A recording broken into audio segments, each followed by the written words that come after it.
Brigada News FM, the music and news authority, is now broadcasting in different major cities in the Philippines. 104.7 Brigada News FM National, 93.1 Brigada News FM Cebu City, 89.5 Brigada News FM General Santos City, 93.1 Brigada News FM Zamboanga City, 88.3 Brigada News FM Cotabato City, 89.3 Brigada News FM Toledo City, 103.1 Brigada News FM Puerto Princesa Palawan, 88.5 Brigada News FM San Carlos City, Negros Occidental, 95.7 Brigada News FM Coronadal City, 89.3 Brigada News FM Calibo Aklan, 102.5 Brigada News FM Cagayan de Oro. Soon to air Brigada News FM radio stations that will embrace and get the airwaves in other cities in the country. 102.9 Brigada News FM Daet Camarines Norte, 93.5 Brigada News FM Olongapo City, 97.5 Brigada News FM Kidapawan City, 102.9 Brigada News FM Tacloban City, 107.3 Brigada News FM Rojas City Capiz, 95.1 Brigada News FM Iligan City, 92.9 Brigada News FM Kawayan City Isabela, 92.5 Brigada News FM Tuguegarao City, 90.9 Brigada News FM Bogo City, Brigada News FM Davao City, Brigada News FM Butuan City, Brigada News FM Surigao City, Brigada News FM Valencia City, Bukidnon, Brigada News FM Dumaguete City, Brigada News FM Bacolod City, Brigada News FM Iloilo City, Brigada News FM Baguio City, Brigada News FM, the music and news authority. Brigada Mass Media Corporation, now invading the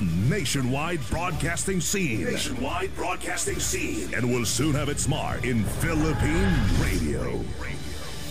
One time, the new Filipino time, alas 4 ng hapon. That time check was brought to you by Power Cells Herbal Capsule. Tuldukan ang sakit. Siksik sa mga bagong balita. Rinig sa buong bansa. Narito na ang Brigada Balita Nationwide sa hapon.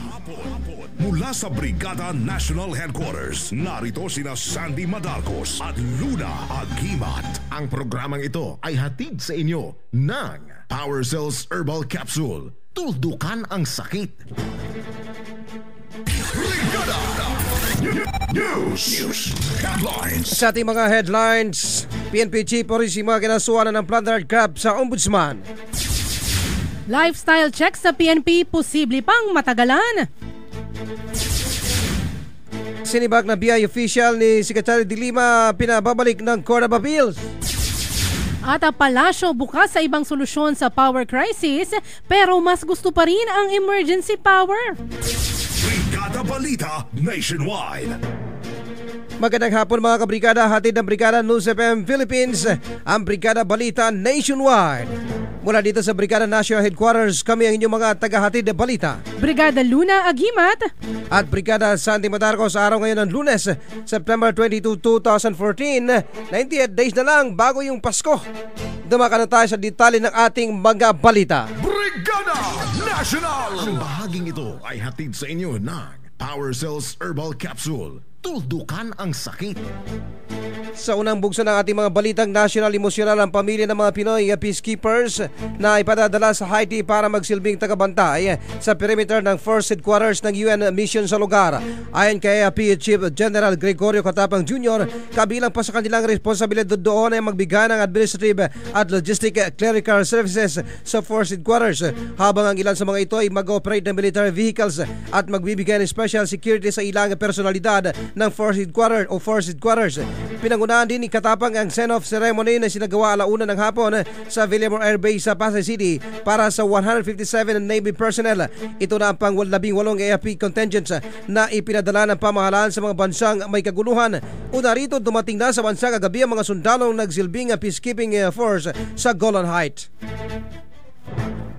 first is hindi po tayo nag-pull out sa lahat, no? Lahat ng mission areas natin. In fact, today magsisend off po tayo ng 157 personnel to rotate in our UN mission in Haiti. So, ang ating pinull out lang because of the change in the security environment is Golan Heights. And soon to be pulled out will be our personnel in Liberia because of medical emergency that's happening there. So, ang hindi po natin consider tapos na po ang mission natin with the United Nations is dito sa Golan.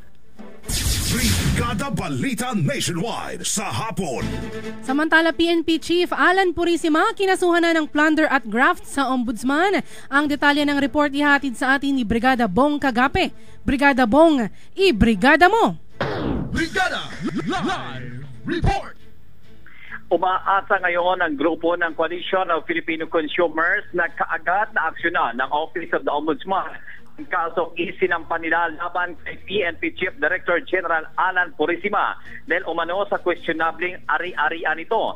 Kasunod na rin ito ng isinampang kasong indirect bribery, plunder at graft ng grupo laban kay Purisima kaugnay sa umano'y hindi maipalawanag na tagong yaman ito. Una na rin kasing hiniling ng grupo na magpalabas ng kanyang Statement of Assets, Liabilities and Net Worth o SALN ang PNP Chief, subalit hindi naman ito pinagbigyan ng opisyal. Hiniling din ng grupo na maisama na rin si Purisima sa lifestyle check na siyang isinusulong ni Interior Secretary Mar Rojas. Mula pa rin dito sa Ombudsman, Brigada Joffrey Bong Kagape, Brigada News. Brigada Balita Nationwide. Sa kaugnay na balita, siniguro ngayon ang pamunuan ng Philippine National Police na nakahanda harapin ni PNP Chief Director General Alan Purisima ang lahat ng mga aligasyong ibinabato laban sa kanya. Inihayag ni PNP PIO Chief Superintendent Ruben Teodor Sindak na sasagutin ni Purisima sa tamang panahon at tamang forum ang lahat ng issue laban sa kanya.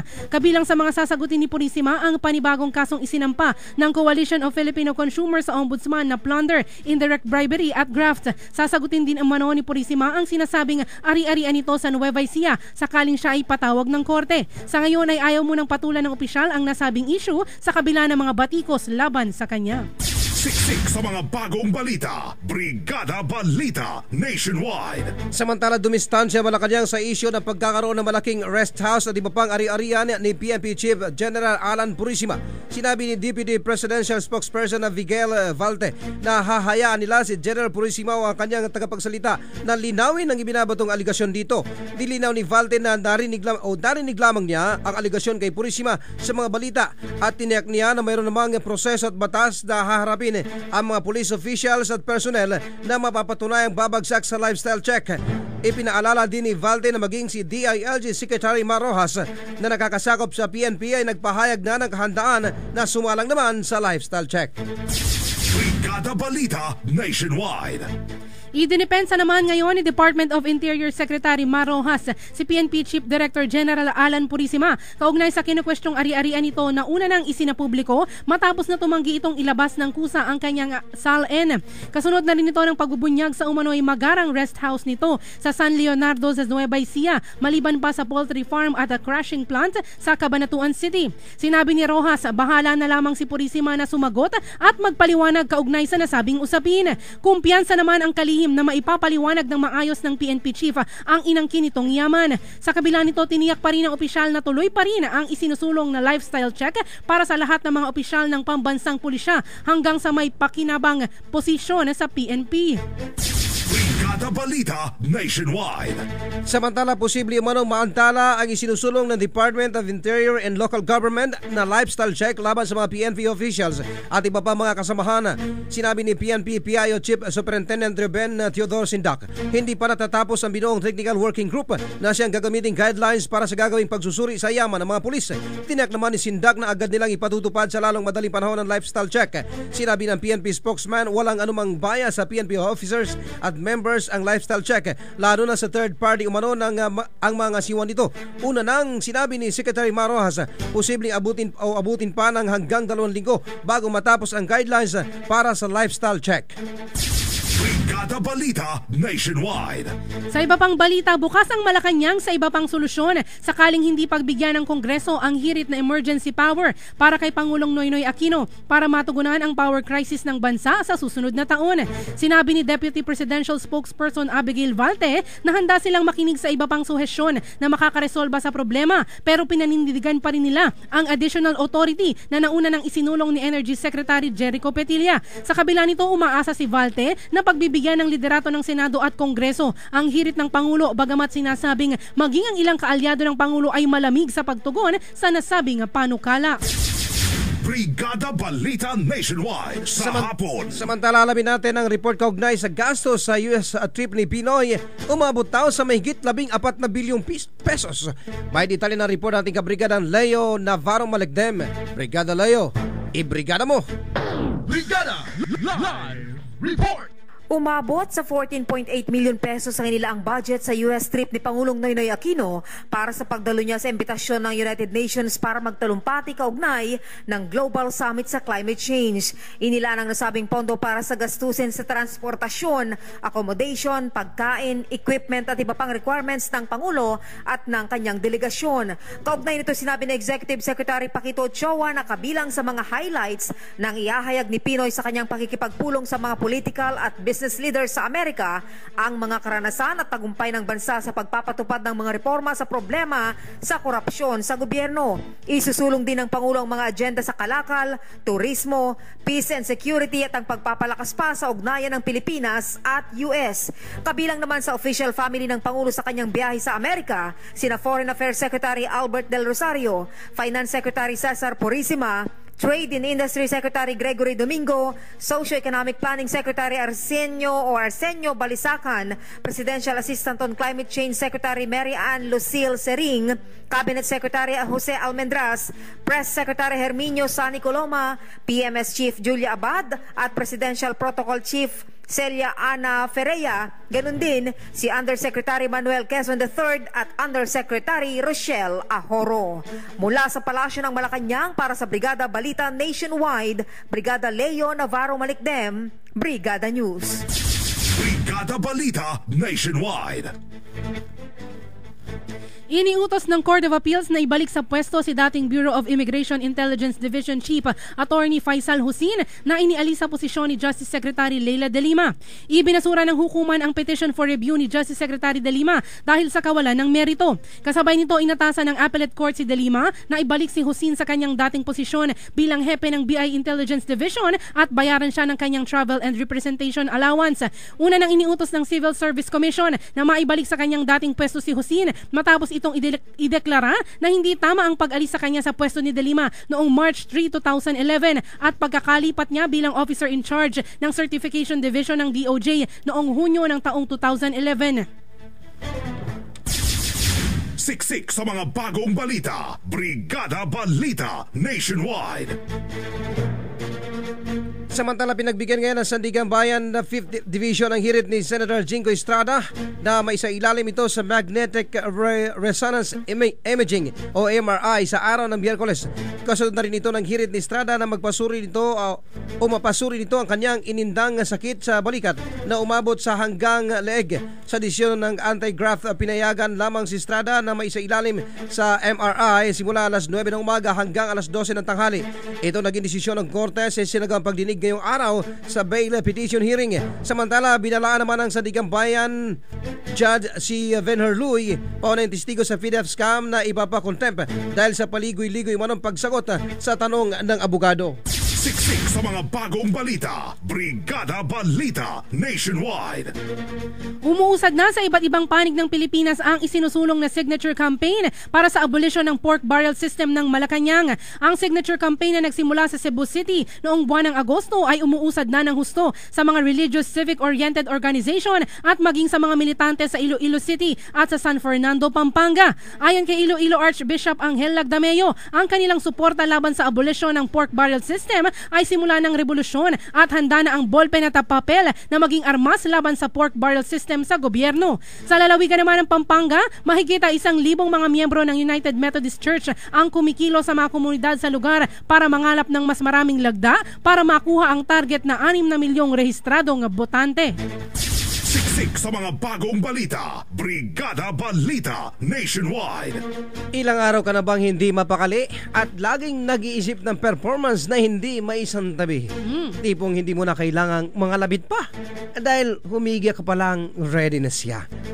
Subukang uminom ng Drive Max Dietary Supplement Capsule para sa magdamagang walang pahinga.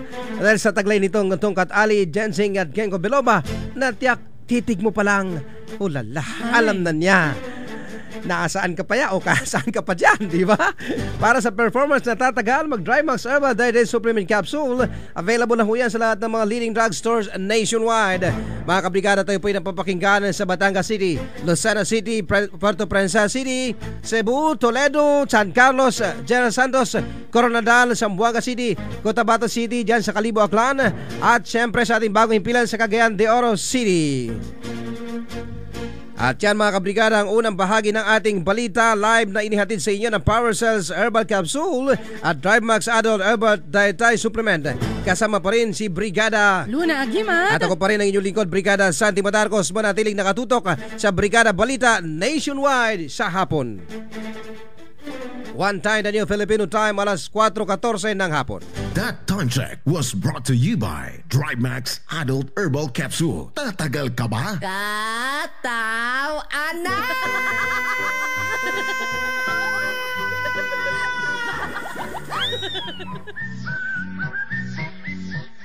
Magandang araw! Ating tatawagin ating mahal na mayor upang magbigay ng magandang mensahe. Maraming salamat, Mr. MC. Mayor, ano po ba ang agenda nyo sa susunod na project? Ipapasimento ko lahat ng sirang daan at paaralan. Wow, galing naman. Ano pa ho? Pati ang bibig ng mga tao, ipapasimento ko. Ha? Bakit po? Para hindi na kayo makapagreklamo. Ay!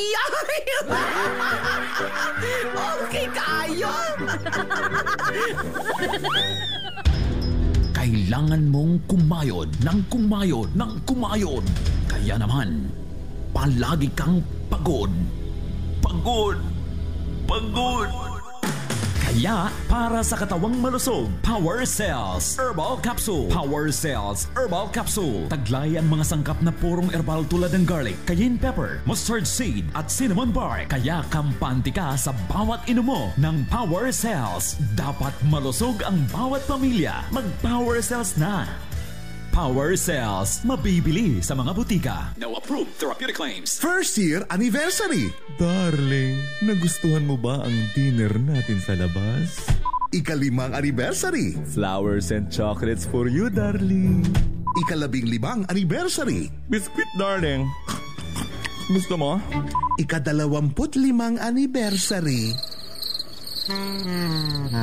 Ibalik muli ang labing-labing ninyo ni Darling sa tulong ng Tongkat Ali, Ginseng at Ginkgo Biloba na nasa Drive Max Herbal Dietary Supplement Capsule. Kasabay ng tamang pagkain at ehersisyo, parang bagong kasal ulit kayo ni Darling. Drive Max Herbal Dietary Supplement Capsule. Available in all leading drugstores. No approved therapeutic claims.